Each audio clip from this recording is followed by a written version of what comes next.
ಮಾಡಿ ಈ ಒಂದು ಡೆವಲಪ್ಮೆಂಟ್ ಏನಾಗಿದೆಪ್ಪ ಅಂದರೆ ಕಾಂಗ್ರೆಸ್ನಲ್ಲೇ ಒಳ ಜಗಳ ತಿಕ್ಕಾಟ ನಾ ಮುಂದು ನೀ ಮುಂದು ಅನ್ನೋದು ನಿಂತೆಲ್ಲ ಇದೇ ರೀತಿ ಮುಂದುವರೆದ್ರೆ 2028ರಲ್ಲಿ ಕಾಂಗ್ರೆಸ್ಗೆ ಈ ಚುನಾವಣೆ ಗೆಲ್ಲುವುದು ಇನ್ನೂ ಕಬ್ಬಿನ ಕಡಲೆ ಆಗಬಹುದು ಅಂತೇಳಿ.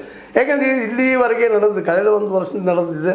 ಈ CM ಕದನ ಅಥವಾ ಏನೋ ಸುಮ್ಮನೆ ಆಯ್ತಪ್ಪ ಏನಂದ್ರೆ ಈ ಕದನ ಶುರುವಾಗ್ಯದ. ಈ ಸಂಪುಟ ವಿಸ್ತರಣೆ ನಮ್ಮವ್ರು ಹಚ್ಚಬೇಕು, ನಿಮ್ಮವ್ರು ಹಚ್ಚಬೇಕು.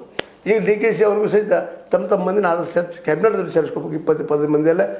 ಅದರಿಂದಾಗಿ ನಾಳೆ ಮುಂಬರುವ 2028ರಲ್ಲಿ ನನಗಳು ಹೆಚ್ಚಾಗ್ತಾ ಅನ್ನೋದು ಅವ್ರ ವಾದ. ಅದೇ ಕಾಲಕ್ಕೆ ಅವ್ರನ್ನ ಬಿಟ್ಟು ಕೊಡಬಾರ್ದು, ಉಳಿಸ್ಕೊಳ್ಬೇಕು ಅನ್ನೋ ಸಿದ್ದು ಅವ್ರು ಹಿಂದಿದ್ದಂಥ ಸತೀಶ್ ಮತ್ತು ರಾಜಣ್ಣ ಅವ್ರದ್ದು.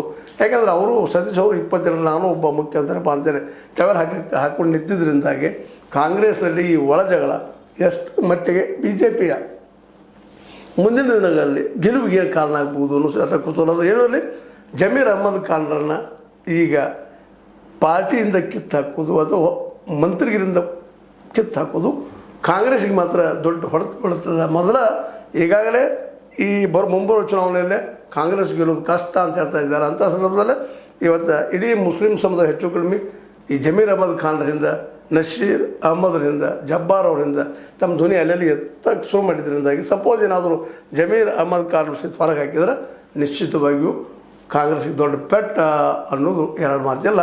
ಇದರಲ್ಲಿ ಯಾರು ಯಾವ ರೀತಿ ಗೆಲ್ಲಬಹುದು, DKCನ, ಸಿದ್ದುನ, ಸತೀಶ, ರಾಜನನ ಅನ್ನೋವಂಥ ಮಾತುಗಳನ್ನ ಈ ಸಂದರ್ಭ ವಿಚಾರ ಮಾಡ್ತಾ ನೋಡಿ ನಿಮಗೆ ಏನು ಅನ್ನಿಸ್ತದೆ ಅಂತ ಹೇಳ್ತಾ ಇದು ನೀವು ಲೈಕ್ ಆಗಿರ್ಬೋದು. ಲೈಕ್ ಮಾಡಿ, ಶೇರ್ ಮಾಡಿ, ಕಮೆಂಟ್ ಮಾಡಿ, ಜೊತೆ ಸಬ್ಸ್ಕ್ರೈಬ್ ಮಾಡಿ. ನ್ಯೂಸ್ ಅರ್ಥ ಸತ್ಯದ ಕೈಗಳಲ್ಲಿ ವಂದನೆಗಳು.